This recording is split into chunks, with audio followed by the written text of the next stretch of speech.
ଆଜିଠୁ ମନ୍ତ୍ରଧ୍ୱନିରେ କମ୍ପିବ ଉପରବାଲା ମଣ୍ଡପ। ଏହା ସାଙ୍ଗକୁ ଦରବାରରେ ମଞ୍ଚ ତୁଲକିବ।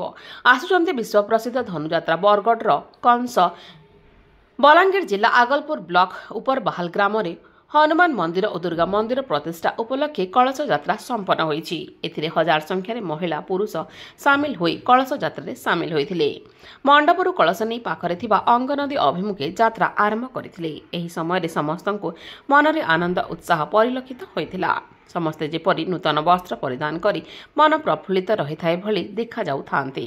ଏହି ସମୟରେ ମଣ୍ଡପରୁ କୀର୍ତ୍ତନ ଓ ବଜା ତଳେ ତଳେ ଅଙ୍ଗନଦୀକୁ ପ୍ରାୟ 2 କିଲୋମିଟର ଦୂରକୁ ଖାତିର ନ କରି 1000ରୁ ଉର୍ଦ୍ଧ୍ୱ ମହିଳା ଯାଇ କଳସରେ ଭରିଥିଲେ।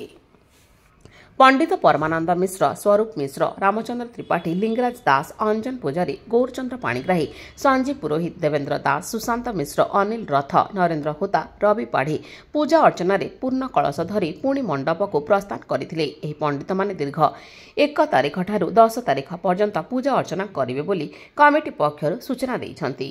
ଏହି ମନ୍ଦିର ପ୍ରତିଷ୍ଠାରେ ମୁଖ୍ୟ କର୍ତ୍ତା ଭାବେ ଗ୍ରାମର ଜଗଦୀଶ ସାହୁ ଓ ତାଙ୍କ ସହଧର୍ମିଣୀ ତାରା ସାହୁଙ୍କ ସମେତ କୃଷ୍ଣ ସାହୁ, ବନିତା ସାହୁ, ସୁରେଶ ସାହୁ, ରଞ୍ଜିତା ସାହୁ, ରବୀନ୍ଦ୍ର ସାହୁ, ସଞ୍ଜିତା ସାହୁ କର୍ତ୍ତାଭାର ନିର୍ବାହ କରିବେ।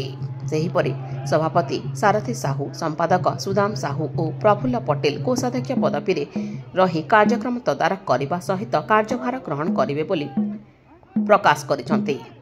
ଏହି ଯାତ୍ରା ଆଜି 2 ତାରିଖ ରବିବାରଠୁ ଆରମ୍ଭ ହୋଇ 9 ଦିନ ଅର୍ଥାତ୍ ମାର୍ଚ୍ଚ 10 ତାରିଖ ଧରି ବହୁ ଆଡମ୍ବର ସହକାରେ ଅନୁଷ୍ଠିତ ହେବା ନେଇ କମିଟି ପକ୍ଷରୁ ସୂଚନା ଦେଇଛନ୍ତି। ସାରଥୀ ସାହୁ ଗାଁ ହଉଛି ଉପରବାହାଲ। ଏଇଟା ଆମର ହନୁମାନ ମନ୍ଦିର ଏବଂ ମା ଜଗତ ଜନନୀ ଦୁର୍ଗାଙ୍କର ମନ୍ଦିର ପ୍ରତିଷ୍ଠା ଆଜି ଆମର ଗ୍ରାମରେ विधि अनुसार 28 तारीख आरंभ करूँ। बर्तमान आमर कलश यात्रा समापन होइछे।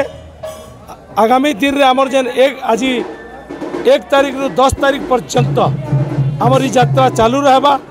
इथिरे विभिन्न सांस्कृतिक कार्यक्रम, मीना बजार, कंस दरबार, रामायण पठन रे आमर गायक अछन रमाकांत पंडा। कंस दरबार रे कंस भूमिका रे आउछन आमर विश्व दरबार रो भुवनेश्वर प्रधान एवं प्रत्येक दिन नाट केन दिन तो नाट केन दिन डण एपरी कार्यक्रम सबू भरपूर रही। आमर दरबारटा 9 दिन धरिक हेबा। सेतिरे 7 दिन हेबा रावण दरबार एवं 2 दिन हेबा महिषासुर दरबार। एंता करिक आमर 9 दिन कंप्लीट हेबा। दरबारटा कंप्लीट हेबा। 7 दिन टा हेबा रावण दरबार एवं महिषासुर दरबार हेबा 2 दिन। आज्ञा मोर ना सुदाम साहू ऊपर बहाल।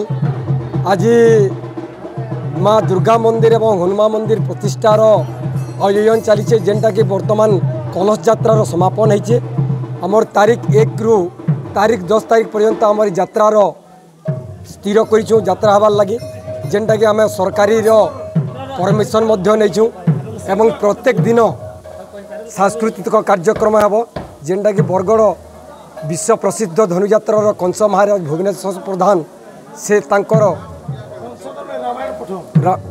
आनुकूल्य आमर दरबारटा चलवा एवं रामायण पठन करबे आमर व्यास रमाकांत पंडा।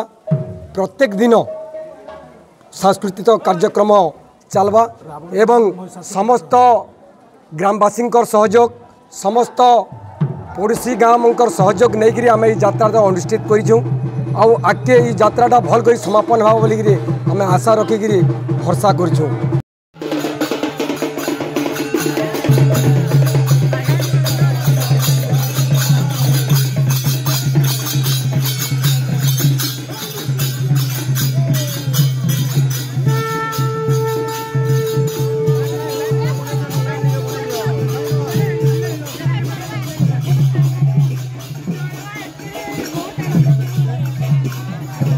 श्री गुरुभ्यो नमः। मुझे श्रीमान स्वरूप कुमार मिश्र उपरबाहाल ग्रामर। आज आमर उपरबाहाल ग्राम बहुत दिनर प्रतीक्षार अंत घटी जाइछु एवं काली आमर मंदिरर रत्नमोदक एवं शाला संस्कार आरंभ ही यज्ञ कार्य आरंभ हेबो एवं ता सहित काली आमर पारायण नवाह पारायण हेब पारायणर प्रथम दिवस काली रहिबो। मो ना रिंकू साहू लुकाराम मुई आमर दुर्गा मंदिर कमिटीर मेंबर। आमर इन विश्व प्रसिद्ध धनुयात्रा रे जे रोल करसन भुवनेश्वर प्रधान आज्ञा इन रावण अभिनय करबे आओ महिषा असुर हिसाब भी अभिनय करबे। से लगी आमर आखर पाखर अंचल समस्ते आसिकर इटा पहला स्टार्टिंग दिन रो एतकी आसीजन आओ 10 दिन रे बहुत बड़ जमक जाक जमक रे हेबा बोली आमर आशा।